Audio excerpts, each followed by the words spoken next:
नमस्कार दादा.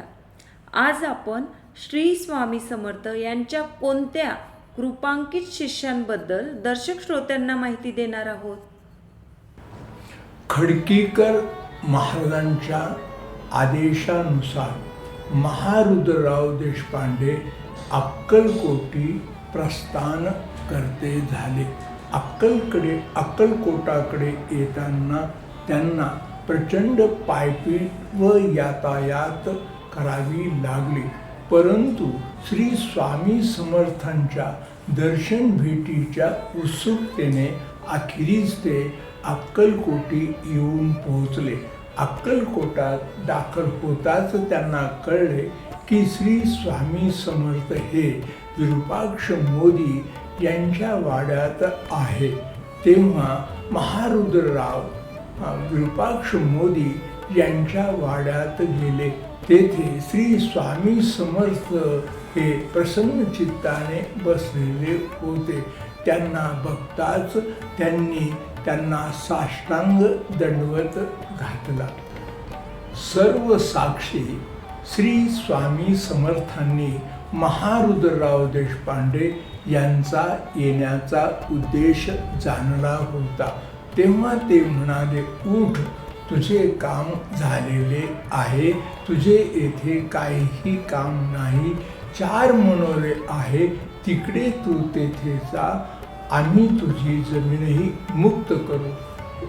श्री स्वामींचा हा आदेश घेऊन उत्सुकतेने महारुद्रराव देशपांडे 4 मनोऱ्यांकडे म्हणजेच हैदराबादकडे निघाले.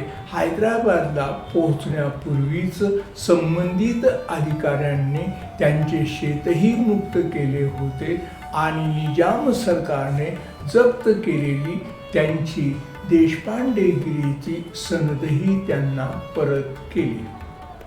श्री स्वामी समर्थांनी महारुद्रराव देशपांडे तथा चिदानंद केसकर स्वामींच्या सर्व मनोकामना पूर्ण केलेल्या होत्या. त्यामुळे त्या दोहोंमध्ये गुरु शिष्यांचे अतूट नाते होते.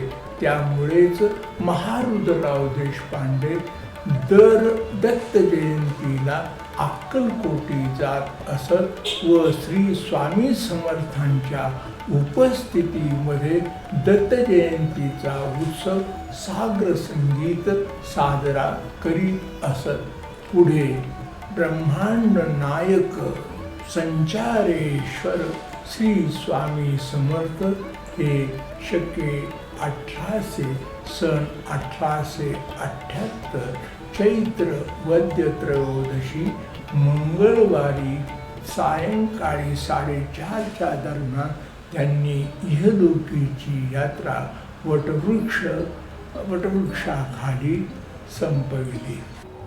शके 1807 सन 1885 मध्ये महारुद्रराव देशपांडे यांनी श्री स्वामी समर्थांनी निर्देशित केल्याप्रमाणे केज येथील मठाचे बांधकाम पूर्ण केले. तदनंतर त्यांनी संसार परित्याग केला व ते अक्कलकोटी आले. अक्कलकोटामध्ये माधुकरी मागून ते उपजीविका करत, तसेच भजन, पूजन, कीर्तन यामध्ये ते सदैव दंग असत. एका दत्त जयंतीला त्यांची प्रकृती खालावली. तेव्हा त्यांच्या सर्व आप्तेष्टांना, नातेवाईकांना, मुलाबाळांना बोलावण्यात आले. तेव्हा त्यांनी सांगितले की माझा देह हा श्री स्वामी चरणापाशी समाधिस्थ करा, कारण श्री स्वामी समर्थांचा मी अनंत जन्माचा दास आहे. असे म्हणून त्यांनी शके 1817 सन 1885 पौष वद्य नवमीला स्वतःचा देह अर्पण केला.